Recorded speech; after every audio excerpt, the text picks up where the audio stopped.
guys, ayan, magte-test ako ng tubig ng swimming pool at mainit na ang panahon ngayon dito, pa-summer na.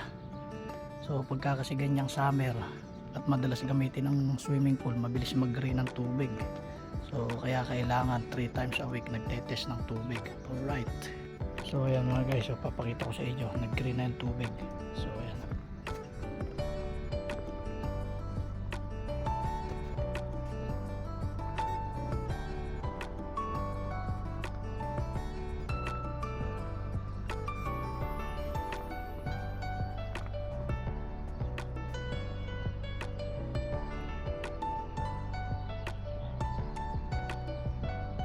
Guys, ito yung ginagamit ko na testing kit para malaman ko yung pH level ng tubig. So ito yung ginagamit ko na solution. So tara, check natin.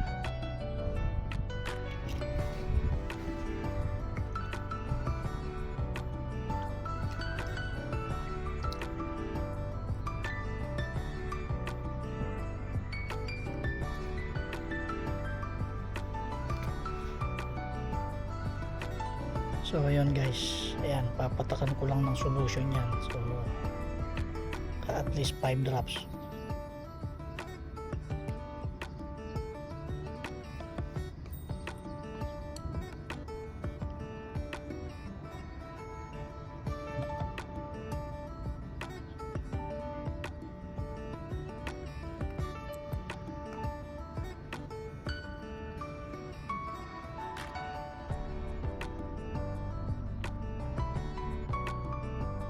So yun guys, dito sa testing kit nito makikita nyo mag-iiba yung kulay ng tubig. Ayan. So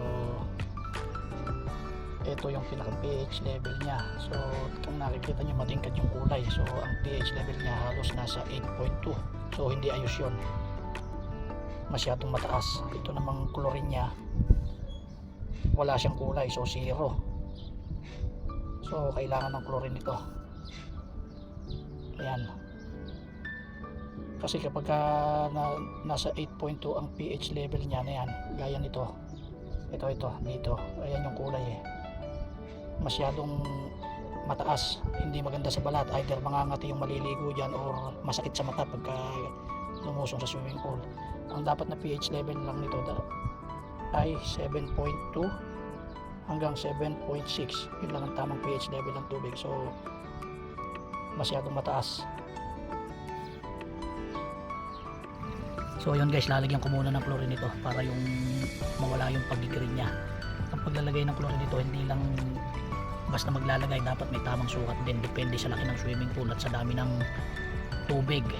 So ito kasing swimming pool na to, halos ang lamang tubig nito is nasa 111,000 liters or 111 cubic meter. So ang ilalagay kong chlorine dito at least nasa 2.5 liters. So yun nga pala mga guys, kung maglalagay kayo ng chlorine, mas maganda na nagra-run yung pump para nagsisirculate yung tubig. So mas maganda na naka-on yung pump ng swimming pool nyo kung sakaling maglalagay kayo ng chlorine para mabilis umepekto. Alright.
So yun guys, okay na. Kailangan na lang mag-run ng pump ng at least 2 to 6 hours para maganda yung maging epekto ng chlorine. Mabilis siyang umepekto. So check na lang uli natin after. Alright. So yun, check natin yung tubig ngayon kung ano nangyari yan. After na mag-run ng pump ng ilang oras. So ayan, wala na kung makikita nyo. Hindi na siya kulay green. Kaya lang medyo cloudy yung water. Pero normal lang na maging cloudy yan kasi nga medyo may algae na siya. So ang kailangan natin dyan ngayon, lalagyan ko ng acid para maging balanse yung pH level, kasi ang pH level nito sobrang taas. Halos yung pH level dapat mag-range lang siya sa 7.2 to 7.6. so magki-clear ang tubig na yan kapag nalagyan ko na ng acid. So let's go. So yun guys, explain ko nga lang pala yung paglalagay ng chemical dito sa swimming pool. Hindi siya po pwedeng magsabay ng lagay ang chlorine at ang acid kasi magkakaroon siya ng chemical reaction. Po pwedeng makasama sa balat or makakati ng balat at masakit sa mata kapag ginamit ang swimming pool. So laging inuuna rito ang paglalagay ng chlorine. And then after mag-run ng pump ng 2 to 6 hours, pwede nang lagyan ng acid. So yung acid ang magpapaklear ng water at magbabalanse ng pH level kasi napakataas ng pH level.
Yun, okay na, nalagyan ko na ng acid. So antayin ko na lang ng overnight. Bukas ko na ibabakid yan. Bukas clear na yung tubig na yan. Check ko na lang bukas. Nga pala sa mga naglalagay ng acid, mag-iingat kayo, huwag nyo sisingkutin ng acid kasi masakit sa dibdib yan, masama sa kalusugan. Alright.